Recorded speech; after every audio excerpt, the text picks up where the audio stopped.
देखिए, लड़कियां लगातार संघर्ष कर रही हैं और न्याय की मांग कर रही हैं। वो राष्ट्रपति को लेटर लिख चुकी हैं, जितनी महिला सांसद हैं सबको लिख चुकी हैं। उनको दिल्ली पुलिस में शिकायत देने के बावजूद उनकी कोई कार्रवाई नहीं हो रही। उसके बाद उन्होंने सुप्रीम कोर्ट तक जाना पड़ा और सुप्रीम कोर्ट ने ये संज्ञान लेते हुए आदेश दिया दिल्ली पुलिस को कि भाई एफआईआर दर्ज कीजिए। एक एफआईआर पोक्सो एक्ट के तहत दर्ज हुई है और टोटल 7 एफआईआर दर्ज हुई हैं। उसके बावजूद बृजभूषण शरण को कोई गिरफ्तार नहीं हो रही, कोई पूछताछ नहीं हो रही। इसको लेके लोगों में रोष है।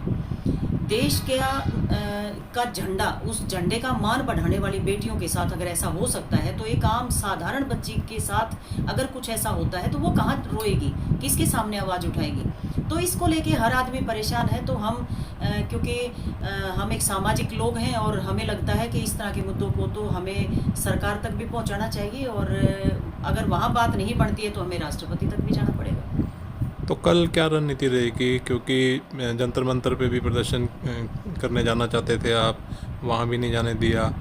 उसके अलावा जंतर मंतर से भी उनको बेटियों को उठा दिया गया है। तो कल क्या जो है, किस तरह के फैसले लिया जा सकते हैं? देखिए, दुख इस बात का है, वो बच्चियां मांग क्या रही है? राज्य तो मांग नहीं रही, वो न्याय मांग रही है। वो जंतर मंतर पे बैठी थी। हम लोगों ने आह्वान किया था कि हम लोग सब उनके पास जाके पंचायत करेंगे। हमने पहले ही कहा था कि हम किसी भी तरह का तनाव की स्थिति पैदा नहीं होने देंगे और इसीलिए हम जो जिम्मेदार लोग हैं, सरकार ने हम सबको घरों में रोक दिया, किसी को गिरफ्तार कर लिया। ऐसे में कोई भी व्यक्ति वहाँ जा नहीं पाया। तो वहाँ से जो आंदोलन का रूप जो खराब करने की सरकार ने कोशिश करी है, सरकार उसमें कामयाब नहीं हो सकती, क्योंकि ये आंदोलन नहीं है, ये जन भावना है। ये उन बच्चियों के लिए, लोगों में जो एक दुख है, तकलीफ है, वो है। आप देखो ना, इस लेवल तक वो बच्चियां परेशान हैं, उनको देश में सुनने वाला कोई नहीं बचा है। तो उसके बाद उनको ये निर्णय लेना पड़ा कि वो अपने मेडल्स को गंगा मैया के हवाले कर दें।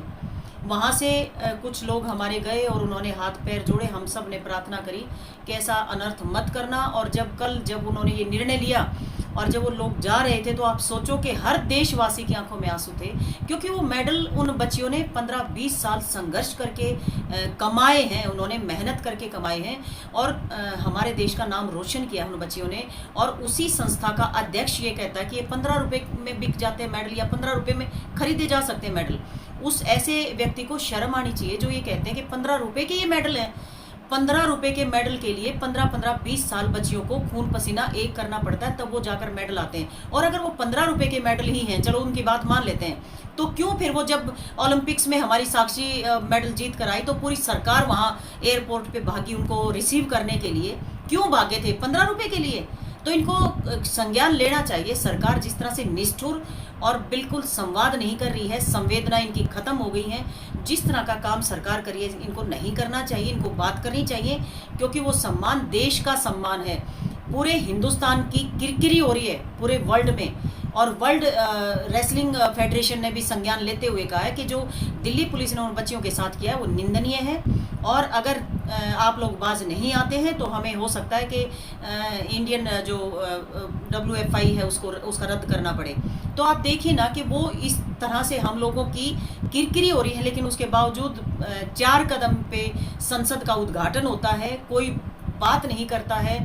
जो इनकी महिला मंत्री हैं, पता नहीं उनको भी क्या सांप सूंघ गया है, वो एक शब्द निकालती हैं। क्या हो गया देश को? कैसे बच्चियों की ये बात करते हैं, किस तरह से ये बात करते हैं? जब इंक्वायरी की जाती है, जो कमेटी बिठाई गई, वो कमेटी के लोग इंक्वायरी करते हुए पहले तो इनको बाहर फट्टे पे बैठे रखा काफ़ी देर तक, और जब इनको पूछा गया तो जब ये बताने लगती है तो उनको रोक दिया जाता है। फिर बोलती है, अरे वो तो तुम्हारे पिता तुल्य है, तुम्हें ऐसी बात नहीं बोलनी चाहिए। अरे हमारे समाज में, हमारे इस देश में, हमारी संस्कृति में, हमारे लोगों में पिता तो ऐसा होता है कि जो बेटी को नज़र भर के देखता तक नहीं है। वो कैसे पिता की बात करते हैं कि वो पिता तुल्य है जो बच्चियों के साथ छेड़छाड़ करता है। और आप देखिए, ये 2014 का केस है, आज का केस नहीं है। 2014 में इन बच्चियों ने शिकायत करी, कोई सुनवाई नहीं हुई। फिजियोथेरेपिस्ट ने आके ये बताया कि ऐसा ऐसा हो रहा है, लेकिन उसके बावजूद कुछ नहीं हुआ, कोई सुनवाई नहीं हो रही है। अब जब इन्होंने सोचा कि खेल मंत्री से बात करें, इन्होंने खेल मंत्री को जैसे ही बताया तो खेल मंत्री ने खुद फोन करके बृजभूषण को बता दिया कि तुम्हारे अगेंस्ट ऐसे ऐसी करके कंप्लेंट आ रही है। आप देखिए तो ये बच्चियां जाए कहाँ? उसके बाद ना गृह मंत्री, ना राज्य मंत्री, ना प्रधानमंत्री, कोई भी नहीं बोल रहा। आप देखिए तो ये बच्चियां जाएं कहाँ है। उसके बाद इन्होंने निर्णय लिया कि हम जंतर मंतर पे बैठेंगे। जब ये जनवरी में बैठी थी, इन्होंने बिल्कुल ये सख्त आदेश इन बच्चियों ने दिए थे कि भाई हम किसी भी पॉलिटिकल व्यक्ति को अपने इस धरने पे नहीं आमंत्रित कर रहे हैं, क्योंकि हम ये लड़ाई खुद लड़ेंगे। और मैं सच बताऊं, इन बच्चों ने भी नहीं सोचा था कि हमारे साथ ऐसा हो सकता है। इनको ये था कि हमें प्रधानमंत्री जी खुद जानते हैं, हमें हर हिंदुस्तानी जानता है, हम जैसे बात उठाएंगे हमारी बात संज्ञान ले लिया जाएगा और हमारी बात सुन ली जाएगी। ये तो इन्होंने सोचा ही नहीं था कि ऐसा हो सकता है। कल कितना बड़ा निर्णय लिया जा सकता है जाट धर्मशाला में जो लोग जुट रहे हैं? कुछ बड़ा फैसला लेने की उम्मीद? देखिए, फैसला तो लेना पड़ेगा। देखो, हमारे यहाँ या तो न्याय प्रणाली है या फिर सामाजिक प्रणाली है। अब दोनों में से अगर न्याय प्रणाली जो हमारी प्रक्रिया है पूरी हिंदुस्तान की, उसमें अगर कोई व्यक्ति संज्ञान नहीं लेगा, ये तो भला हो सुप्रीम कोर्ट का कि उन्होंने आदेश दिया दिल्ली पुलिस को कि एफआईआर दर्ज कीजिए, उसके बाद एफआईआर दर्ज होती है।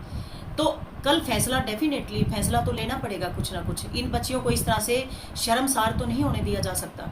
ये बच्चियां देश का गौरव है, सम्मान है। इनको किसी भी सूरत में इस तरह से, जिस तरह इनको बदनाम करने की एक साजिश शुरू हो गई है, तो वो किसी भी सूरत में एक सभ्य समाज में नहीं होनी चाहिए। और मैं उन लोगों से भी अपील करना चाहती हूँ जो लोग आज ये कहते हैं कि ये राजनीति कर रही हैं, तो मैं उनको बताना चाहती हूँ, कोई भी लड़की अपनी अस्मिता के ऊपर लांछन लगवा के राजनीति नहीं करेगी। ये वो बच्चियां हैं जिनको हिंदुस्तान का हर व्यक्ति जानता है, हर राजनीतिक पार्टी जानती है। अगर इनको राजनीति करनी हो तो ये किसी भी पार्टी में जा सकती हैं। उनके लिए क्या ऐसी संगीन आरोप लगा के जंतर मंतर पे बैठने की जरूरत है? तो ये जो ऐसे इस तरह के बेहुदे टाइप जो कमेंट आ रहे हैं, उन लोगों को भी लज्जित होना चाहिए, शर्मसार होना चाहिए ऐसे शब्दों को बोलते हुए, क्योंकि उनके घर में भी बहन बेटियां हैं। अगर उनकी बहन बेटी के साथ कभी ऐसा होता है, उनके साथ कौन खड़ा होगा? क्योंकि कानून तो अपना काम तभी करेगा जब प्रूफ होंगे। अब जिस बच्ची के साथ छेड़खानी होती है या जिस बच्ची के साथ इस तरह की घटना होती है, क्या वो अपना ऑडियो या वीडियो तैयार करके रखेगी? और अगर उसको इतनी फुर्सत होती या इतनी उसमें हिम्मत होती तो वो ऐसा होने ही ना देती। तो ये जो कह रहे हैं ना कि प्रूफ दो, अब क्यों बोले, तब क्यों बोले।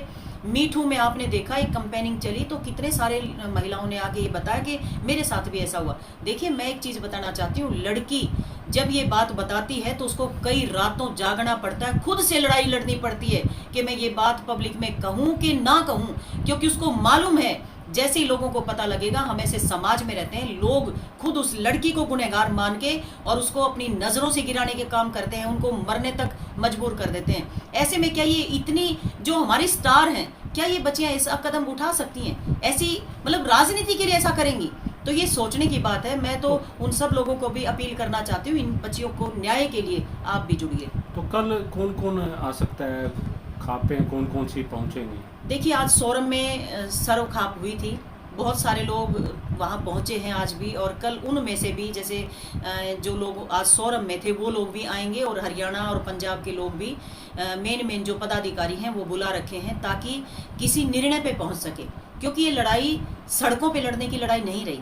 इस लड़ाई के लिए कानूनन लड़ाई लड़नी पड़ेगी, क्योंकि अब ये लड़ाई, कभी तो उसके चाचा को पकड़ लिया जाता है, चाचा या ताऊ को, कहते हैं वो लड़की नाबालिग नहीं है। अब उसके फादर का बयान आता है कि नहीं वो बालिग है, नहीं नाबालिग है वो, फिर उसके फादर का बयान आता है। तो देखिए ना किस तरह से चीज़ों को घुमाया जाता है, गुमराह किया जाता है। तो ये बड़ा तकलीफ देह है। और जिस तरह से उन बच्चियों की तस्वीरें आई हैं सामने, जो दिल्ली पुलिस ने उन बच्चियों के साथ किया है, दिल्ली पुलिस ऐसा कुकर्त्य उनके साथ किया ना कि वो इतनी हृदय विदारक घटना थी जिसको देख के हर किसी, मतलब पत्थर से भी पानी निकला है, पत्थर वो भी पिघला है। तो ऐसे में दिल्ली पुलिस ने जो कार्रवाई की है, मैं तो दिल्ली पुलिस को भी कहना चाहती हूँ, आज ही किसी और की बेटियां, कल को तुम्हारी बेटियां भी हो सकती हैं। और उनके साथ जब ऐसा होगा, जब तुम लोग कहाँ जाओगे, तो तुम्हें सोचना चाहिए, हर नागरिक को, हर हिंदुस्तानी को। ये जो मेन मीडिया जो अपने आप को स्ट्रीम मीडिया जो खुद को कहता है, उनको आगे आना चाहिए, उनको बात करनी चाहिए। वैसे तो पता नहीं किस किस बात को घसीटे रहते हैं, 10-10 दिन तक चलाते रहते हैं, लेकिन जब बच्चियों के आत्मसम्मान की बात है तब ये कोई भी किसी के मुंह से शब्द नहीं निकलता, सबके मुंह में दही जमी हुई।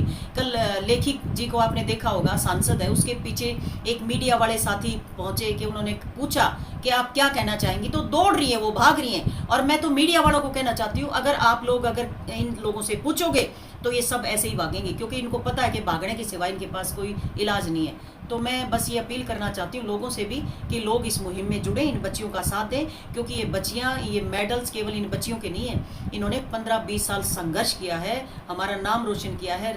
तब ये रेसलर बनने की इन्होंने सपने सजोए थे, जब कोई बच्ची अपनी बच्ची को किसी अखाड़े में नहीं भेजता था, तब ये लड़कियां निकली हैं। कितनी हिम्मत की बात है, एक अलग बहाव में बहना कितना मुश्किल काम है, और ये बच्चियां निकली हैं। तो आज उन बच्चियों को ज़रूरत है आप लोगों की, आप सब साथ दीजिए, मैं यही कहना चाहूँगी।